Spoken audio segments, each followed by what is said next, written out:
In alhamdulillah wa salat wa salam ala wa rasulullah. We're continuing with with our hadith class. We are in Kitab El Hayd, which is the book of Menses and whatnot.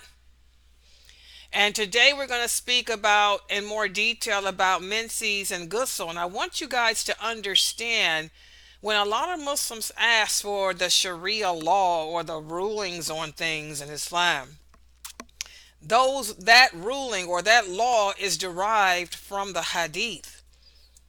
Okay, the Prophet Muhammad sallallahu alaihi wasallam set the guidelines for us and how to do things, the rules for us and how to do things. You're not going to find those guidelines and all those rules in the Quran. The way to find those guidelines is through the hadith, and this is why it's important to have a bona fide qualified teacher to teach you this religion, a bona fide qualified teacher who has knowledge and understanding of the hadith. So that way that teacher can answer your questions correctly, give you explanation correctly, explain the hadith to you correctly, and you walk away with a better understanding of this deen. And so that's why it's important for you guys to look for bona fide qualified teachers. And by the way, there's not that many out there. I'm here to let you know. A lot of people pretend to be, but how many actually are?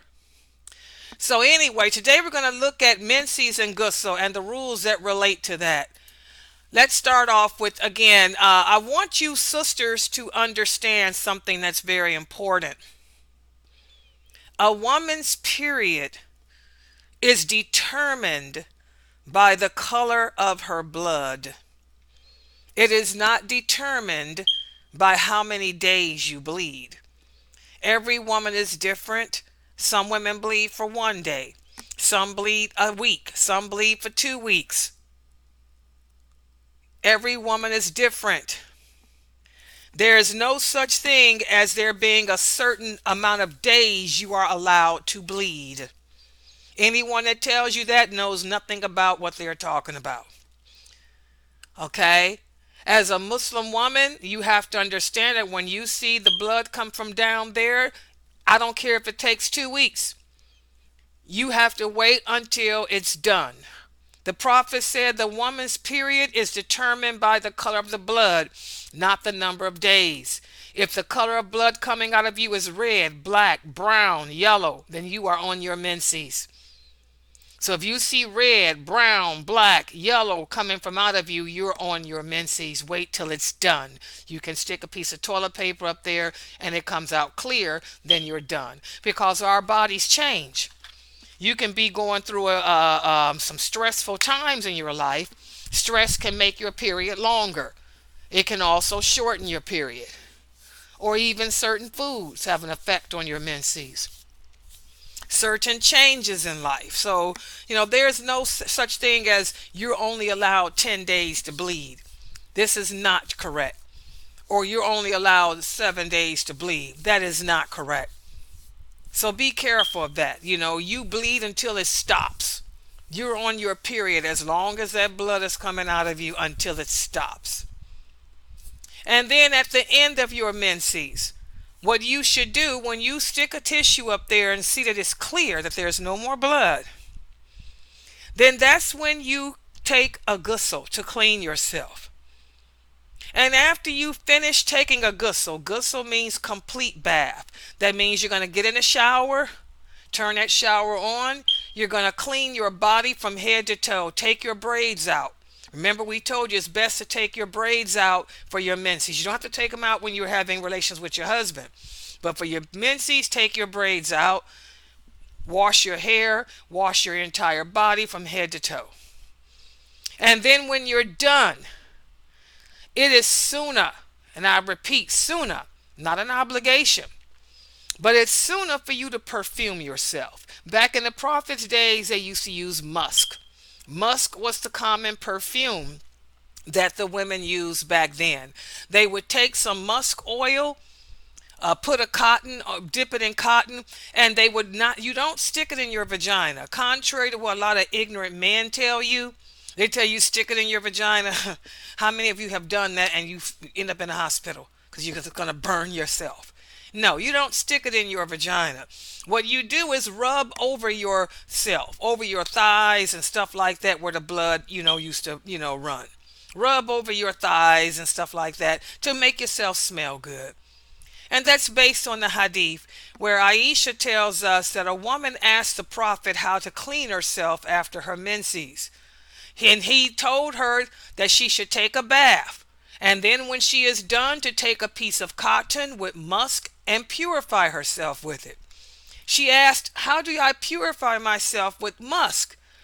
And Aisha had to explain to her, you apply the musk to the cotton and then go over the traces of the blood. That means go over the area where you used to bleed, rub it over your thighs and stuff like that to make you smell good. That's all it is. Does it have to be musk? No, it could be some other scent. That was the scent that they had back then. But if you want to use body spray, we have body spray now. You can buy body spray from the drugstore, spray it over you, spray it all over your body. That's fine. That means, you're making yourself smell good because we all know that Menses has a terrible smell. So that's what that hadith means. That hadith does not mean that you take perfume and stick it up inside you, because if you did that, you're going to end up in a hospital or end up in some serious pain. Instead, just spray yourself with some body spray or something. And also, the Prophet ﷺ said, when a woman is bathing herself from her menses, he said, use water mixed with the leaves from the lote tree. Back then, they didn't have soap. So they would take leaves from different plants and put it in the water to make them cleaner, to make them smell good and stuff. Nowadays, we have soap, shampoo, things like that. So when you take your ghusl from your menses, use shampoo, wash your hair, use some soap, body wash, purify yourself. And then when you're done, sisters, use body spray. Spray the body spray all over your body, over your thighs, your arms, your legs, your behind area, whatever. Body spray can go everywhere as a way of cleansing yourself. So when the hadith speaks about using musk at the spot of blood, that's what it means. Just spray perfume over yourself where you use, down, over your legs and all that to make yourself smell good. Okay? And again, there's no certain time limit as to how long a woman can bleed. We're all different. Some women bleed for a week, some bleed 2 weeks. But there may come a time that you are suffering with a sickness. And by the way, let me stress this to all the women that hear me. If your normal days of menses is 9 and you end up bleeding for over a month, that's a sign that something is wrong with you. If you started your period and it's been 30 days and you're still bleeding, do not hesitate. Go to the doctor. Does everybody understand that? Because if a woman bleeds like that, it's a sign that something is wrong with her. It could be cancer. It could be fibroids. It could be anything. And again, for cancer down there can be cured if we catch it in time. A lot of Muslim women end up with cancer from down there because they were too stupid to go to the doctor. They said, they would think, this means Shaitan is messing with me. No, it means something is wrong with you. Who do you think you are? You ain't godly like that. Take your behind to a doctor. If your period is lasting more than 30 days, run to a gynecologist so they can find out what's going on. And if you go to the doctor and they diagnose that you have a problem with fibroids or cancer or something like that, then what a woman can do in that case is take a ghusl before each prayer. You can resume your prayers. If the blood is not too nasty, if the blood is not too dirty that's coming out of you, then you can resume your prayers. But before each prayer, take a ghusl. And that's based on the hadith, whereas Aisha tells us that a woman came to the Prophet. She said, I am a woman whose blood will not stop. She said, it just won't stop bleeding. So when am I going to pray? Should I just stop praying completely? Because I haven't stopped bleeding. The prophet said, no, this is from a vein. In other words, something is wrong with you. This is a sickness. It's from a vein. This is not part of your menstruation. So what you should do is, you know, the days that you think would be your period, don't pray on those days. And then the other days, take a bath. Take a bath. Take a bath before each prayer. So say, for example, you normally have a 7-day period. Your doctor's diagnosed you with some type of cancer or something, so you're bleeding every month all the time. The days that would be your period, don't pray. The other days, if the blood is not that nasty or gory, then go ahead and take a ghusl before each prayer. Nowadays, they got things that can help you for that. But again, that's what prolonged bleeding is. A prolonged bleeding does not mean that your cycle has changed. A lot of Muslim women are ignorant to the fact that they think that because their bleeding has began on a day that it normally doesn't, that's prolonged bleeding. No, prolonged bleeding means that your period started and it has not stopped. You're bleeding for days and days. A month has gone by and you're still bleeding. Again, if that happens to you, go to a doctor, because that's a sign that something is wrong with you. You don't want to end up having to have a hysterectomy for something that could have been corrected. And even then, look at the blood. If it's full of clots, a lot of women suffer with fibroids. They say, Sister Layla, the clots are just falling out of me. Well, if you don't feel comfortable praying like that, then don't. But if it's light bleeding that's going on and on for days like that, then just go, take a ghusl before each prayer. Does everybody understand that? So the thing I want you sisters to know is there is no such thing as you can only bleed for 7 days or 10 days. That's some stuff that some man made up. That's not from Allah or the prophet. The prophet said a woman's period is determined by the color of the blood. Look at the color of the blood. If it's brown, black, red, pink, yellow, then you're on your period. And you wait till it's over. Even if it takes 2 weeks. If it goes on past that, go to a doctor. Okay? And again, everybody knows that when a woman is on her period, she cannot pray, nor can she fast.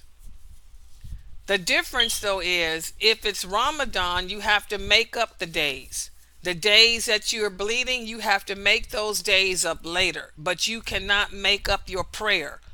We have a hadith whereas a woman came to Aisha and she asked Aisha, why is it? Why is it that I don't have to make up my days of praying, but I have to make up my days of fasting? And Aisha asked her, are you an innovator? Are you a hururia, which was an innovator? She said when a woman gets her period, she does not have to make those days up. But when she does have to make up any fast from Ramadan, and Allah makes the laws, we don't ask why. Don't ask why. Just learn to accept what Allah says. Why will land you a seat in hell? It will lead you to innovate like this woman was. You make up your days from Ramadan, but not your prayers, because you cannot take back the hands of time anyway. So we are ordered to complete the fast, but not to complete the prayers. In fact, a woman is cursed for praying on her period. Just so you sisters know, you're cursed for doing that. Do not pray on when you have your menses. Wait till it's over. You don't have to make them up either. But fasting is different. You have to make those days of fasting up. And now that brings us to some hadiths addressing taking a bath. Remember, guys, Islam is all about what's clean, what's good, and what's right and just. Whenever you take a bath, you want to use a curtain or something to shield you so other people can't look at your naked body. It's better for you and everyone else. One of the companions tells us that when she was a little girl, she went to see the prophet, and he was taking a bath with his daughter Fatima was holding a curtain around him so no one could see him. You don't want people looking at your body. It can lead to all kind of things, rape, pillage, whatever. Okay, so when you're taking a bath, make sure that there is a curtain or something where other people cannot see you. Maymuna, who was one of the wives of the prophet, said, I placed water for the prophet, and provided privacy for him, and he took his bath. So again, you don't want people looking at you. And also, how many of you were told that when you take a bath or a shower, Allah doesn't want to see you naked, so you should wear a shirt? This is not true either. This is not true either. Allah ain't looking at you when you're naked anyway. Okay? Nowhere does Islam teach that you have to wear a shirt when you take a bath. The Prophet sallallahu alaihi wasallam told us the story of Moses.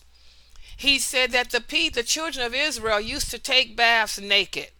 And when they took baths naked, they would look at each other's private parts. Everybody did that except for Moses. Whenever Moses took a bath, he would find a place secluded and wouldn't allow anyone to see him. So the people began to talk about him. They said, well, maybe he has a deformity. Maybe he's deformed or something. So Allah got sick of the people talking about Moses. So one day when Moses went to take a bath, he put his clothes out on a rock, and he went and found a secluded area and went on and took his bath. When he was done and went to get his clothes, the stone ran away with his clothes. So he ran after it saying, oh rock, give me back my clothes. And he was hitting the rock to try to get his clothes back. And he was chasing after the rock, and the people saw him, and they saw that he was not deformed. So that hadith there shows that there is nothing wrong with taking a bath and being naked.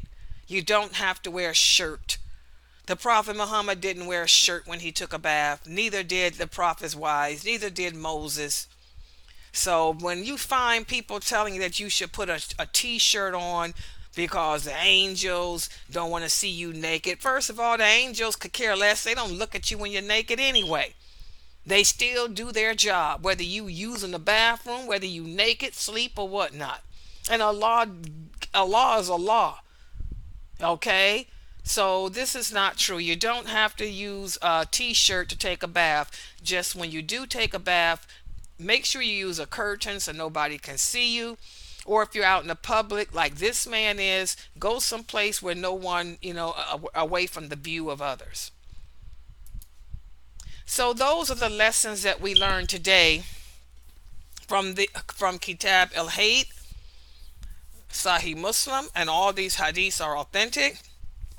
Number one, after a woman takes a bath from her menses, it is sunnah to apply perfume to herself. Also, when you take a bath, it is preferred to use soap. And if a woman is sick with something such as fibroids that causes her menses to be excessive, she should resume the prayer but take a bath before each prayer. Also, it is obligatory for a woman to make up the missed days of fasting due to her menses, but she does not have to make up the prayers due to her menses. And also we learned that when we do take a bath, use a curtain for privacy. And you do not have to wear a t-shirt when you take a bath either. And whenever you're outside bathing, try to find a secluded area where people can't see you. Those are the things that we learned from today's hadiths. Any questions or any comments, you can go ahead and type them on the screen. Subhanakallahumma wa bihamdika ashhadu an la ilaha illa anta astaghfiruka wa